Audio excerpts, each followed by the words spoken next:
নানা আপনার কথা বলো। শুনেন আমি আপনাকে দোষারোপ করছি। জি, আপনার একটা দায়িত্ব দিচ্ছি।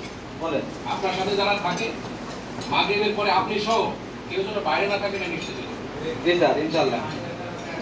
এক নম্বর কথা হচ্ছে ছাত্রছাত্রীর এক নম্বর কাজ হচ্ছে পড়ালেখা।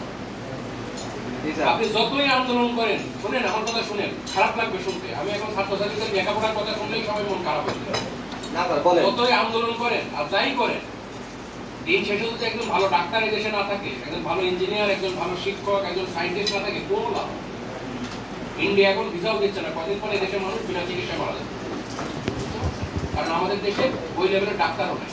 16 বছর তো এমনি লেখাপড়া না করেই সব শেষ হয়ে গেছে। শুধু এখন আর অফিসিয়ালি আমি বলতে চাই না জয় বাংলা জয় বঙ্গবন্ধু লিখলে এসএসসি পরীক্ষায় পাস, ঠিক আছে? তো ওই জিনিস এখন আর হবে না। আপনার কত অনুরোধ, শুনেন, আপনি সিনিয়র মানুষ মাস্টার্সে পড়েন, যারা আপনার ছোট ভাই আছে বিকালবেলা হইলে সন্ধ্যায় মাগরিব আজানের কাছাকাছি বলবে যে সবাই বাসায় যাও।